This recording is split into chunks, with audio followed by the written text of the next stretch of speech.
నేను అన్నది ఎంతటి సంఖ్యతో సమానం. లక్షల మంది, కోట్ల మంది గురించి లెక్క వేస్తున్నప్పుడు కూడా నేను పక్కన వేసే విలువ ఎంత? నేను అన్నది ఉనికి. ఆ ఉనికిలో నుంచి సమస్త ప్రపంచం, జీవితం వ్యక్తమవుతుంది. కనీసం తనవారికైనా నేనుతోనే అంతా పుడుతుంది, అంతా అంతమవుతుంది. అటువంటప్పుడు తన్ని తాను కేవలం ఒకటిగా లెక్కించుకొని పెద్ద అంకె ముందు తనను తక్కువ చేసుకోవడం ఎంత కష్టం?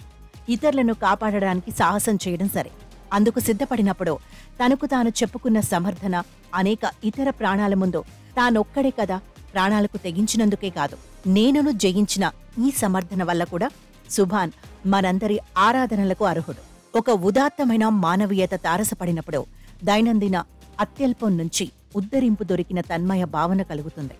ఆ క్షణాలను కూడా కలుషితం చేయడానికి కావలసినంత కల్మషం సమాజంలో యథావిధిగా ప్రవహిస్తూనే ఉంటుంది. సుభాన్ మతం గురించిన ప్రస్తావన అటువంటిదే. అతను ముస్లిం కావడాన్ని ఒకరు ఎక్కువ చేసినా మరొకరు తక్కువ చేసినా అందులో విషాదం తప్ప మరేమీ లేదు. సుభాన్ స్థానంలో ఒక శంకరు ఉండి కూడా ఉండవచ్చు. అతను కూడా మరొక సమర్థనతో ప్రాణాలకు తెగించి ఉండేవాడేమో. మంచితనం ఏ మతస్థులకు గుత్త సొత్తు కాదు, చెడ్డతనం కూడా అంతే. నేరగాళ్లు, ఉత్తములు ఏ గుర్తింపునకు చెందినవారైనా ఆ గుర్తింపు సమూహమంతా నేరస్తులు కాదు, నీతిమంతులు కాదు. సమాజంలో తమ పర భేదాలను తీవ్రంగా విస్తరింపచేసేవారికి పరులు మంచి పని చేసినప్పుడు అప్రియంగా ఉంటుంది. పరులకు మంచి పేరు వస్తుందన్న ఉక్రోషం ఉంటుంది. సమాజంలో సహజీవన సంస్కృతి కోరుకునే వారికి మాత్రం ఇటువంటి ఉదంతాలు జరిగినప్పుడు పండుగే. వారిది ఒక నిస్సహాయ స్థితి. పరులుగా చిత్రితమయ్యేవారు కూడా మంచివారే అని చెప్పగలిగే ఉదాహరణలు ఇట్లా రూపొందుతూ ఉండాలి వారికి. అందరూ, కనీసం శ్రమజీవులందరూ లోలోపల సారాంశంలో 10 మంది కోసం 10 మందితో నిలబడేవారే అని సుభాన్ సాహసం చెబుతోంది. అంతిమంగా మనుషులలో ఉండే ఏకసూత్రతను, ఏకరూపతను చాటి చెబుతూ ఒక సముదాయాన్ని, జనశ్రేణిని మూకుమ్మడిగా ఇతరులుగా, పర్లుగా చిత్రించే ద్వైష వైఖరిని పరాజితం చేస్తోంది.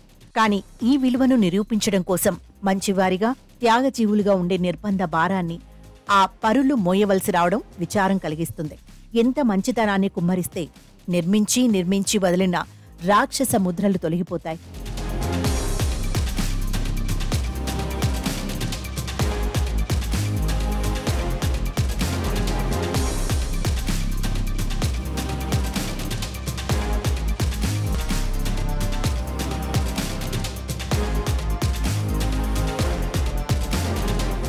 ప్రాణాపాయ పరిస్థితుల్లో ఆపద్బాంధవుల్లాగా వచ్చే ధీరోధాత్తులు కొందరున్నట్టే తామనుకున్న ధర్మాన్ని రక్షించడానికి ప్రాణాలు తీయగలిగేవారు కూడా కొందరుంటారు.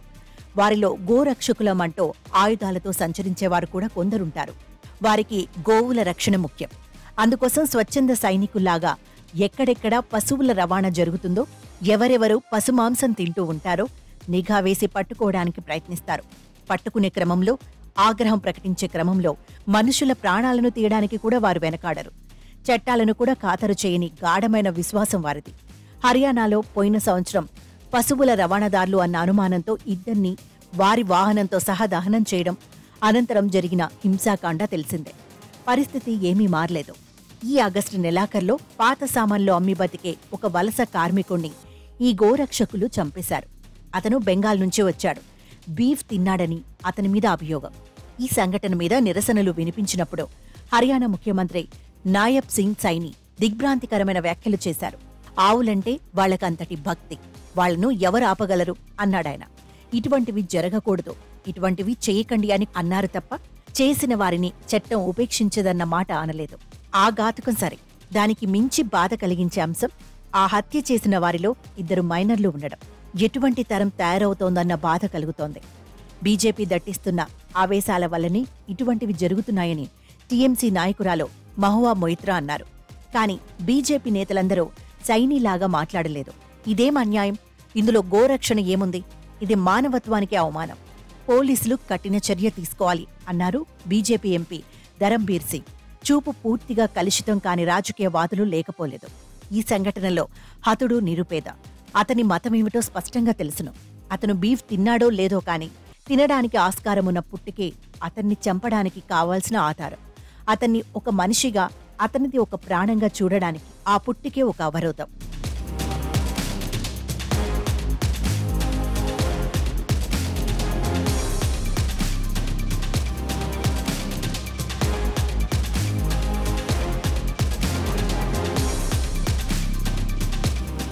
భారతదేశంలో గోవులను మాంసానికి కాని ఇతర అవసరాలకు కాని వధించడాన్ని నిరోధించటం పెద్ద కష్టమేమీ కాదు. ప్రయత్నిస్తే అందుకు సామరస్యంతో జనాభిప్రాయాన్ని కూడగట్టడమూ అసాధ్యం కాదు. కాని ఇక్కడ సామరస్యము, పరిష్కారము ముఖ్యం కావు. సమస్య, ఘర్షణ కొనసాగడమే వారికి ప్రయోజనకరం. నిజానికి సమస్య మూల కారణాలలోకి వెడితే పరిస్థితి కొంత అర్థమవుతుంది. గోవులను నిర్వహించటం రైతాంగానికి అసాధ్యమైన పరిస్థితి ఏర్పడింది.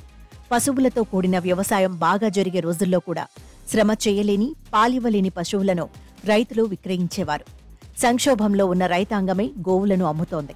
కబేళాలు కొంటున్నాయి. పశు మాంసాన్ని ఇతర దేశాలకు ఎగుమతి చేసే పెద్ద పెద్ద కబేళాలేవి బీఫ్ భక్షక సామాజిక మత వర్గాలకు చెందినవి కావు. ఈ రెండు చోట్ల గోరక్షకులు ఏ కార్యక్రమమూ తీసుకోరు. పశుమాంసం ఎగుమతిని నిషేధించమని, కబేళాలు మూసివేయమని వారెప్పుడూ ప్రభుత్వాన్ని ఒత్తిడి చేయరు. తరలింపులు చేసి పొట్టపోసుకునే వారి మీద మాత్రం దాడులు చేస్తారు. మాంసం తీసుకుపోయేవారిని అనుమానిస్తారు. కారణాలు పెద్ద ఆశ్చర్యకరమైనవేవీ కావు. ముద్రలే ముఖ్యం. ముద్రల సహాయంతో చేయగలిగే సమీకరణలు ముఖ్యం. మనుషుల మీద పడే ముద్రలు ఒక్కోసారి ఆ ముద్రల నుంచి రక్షణ ఉన్నవాన్ని కూడా బలి తీసుకుంటాయి. ఆగస్టు నెలలోనే హర్యానాలో ఒకచోట పశువులను ఎస్యూవీ వాహనంలో తరలిస్తున్నారన్న సమాచారం తెలిసి గోరక్షక బృందం మాటువేసింది. ఆ సమయంలో ఎదురైన ఒక వాహనాన్ని అడ్డగించపోతే లోపల ఉన్నవారు బెదిరిపోయి వేగం పెంచి పారిపోవడానికి ప్రయత్నించారు. దాంతో గోరక్షకులు తుపాకీతో కాల్పులు జరిపారు.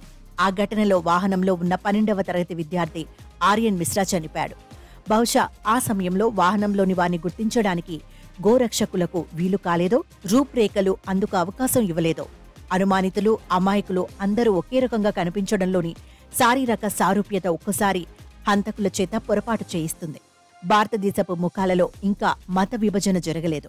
తరలింపుదారులు వీరే అనుకుని పొరపాటు పడ్డామని హంతకులు చెబుతున్నారు తప్ప తాము చట్టాన్ని చేతుల్లోకి తీసుకుని తుపాకులతో వీధుల్లోకి రావడం తప్పని అనుకోవడం లేదు. ఈ రెండో వరుస సంఘటన తర్వాత కూడా ఆ రాష్ట్ర ముఖ్యమంత్రిలో పెద్ద కదలిక లేదు. 2 రోజుల కిందట మహారాష్ట్రలో కూడా ఒక ముసలాయనను రైల్లో ఒక గుంపు కిందికి తోసేసినంత పనిచేసింది. ఆయన దగ్గర గోమాంసం ఉన్నదని అనుమానం. అటువంటి ఘటనలు సాధారణమైపోయాయి. కాని ఆ గుంపు ఎవరు? పోలీసు ఉద్యోగానికి అర్హత పరీక్ష రాయడానికి వెళుతున్న ఉద్యోగార్థులట. రేపు వాళ్ళు పోలీసులైతే న్యాయం ఎట్లా ఉంటుందో.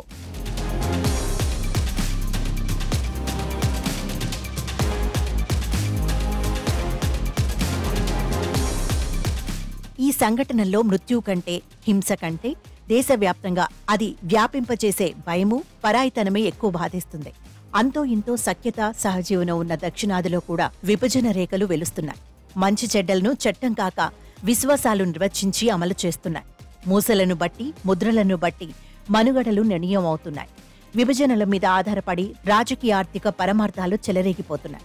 కొత్త ఆలోచనలు లేకపోవడం ఎవరికైనా అవలక్షణం మాత్రమే కాని బలశాలికి, పెత్తందారుకి భావ దారిద్ర్యం ఉంటే మాత్రం అది మహా ప్రమాదకరం. ఒకసారి విఫలమయ్యాక జనం నీలో చెడు చూడడం మొదలుపెట్టారని తెలిసాక ఆ గ్రహింపు తెచ్చుకోవడమే మొదట చెయ్యవలసింది. అప్పుడు దిద్దుబాటు కోసం అన్వేషించాలి. అయితే తప్పులను గుర్తించి దారి సరిచేసుకోవాలి, లేదా కొత్త దారులను వెతుకుతూ ప్రజల సమ్మతిని గెలుచుకోవాలి. ఈ రెండూ చేతకాక తనకు తెలిసింది ఒకే విద్య, దాన్ని మాత్రమే పదే పదే ప్రయోగిస్తాను, మరింత బలంగా, మరింత తీవ్రంగా ఉపయోగిస్తాను అనుకునే శక్తులు బహుశా తమ శూన్య బుద్ధుల కారణంగానే పతనాన్ని చవిచూస్తారు.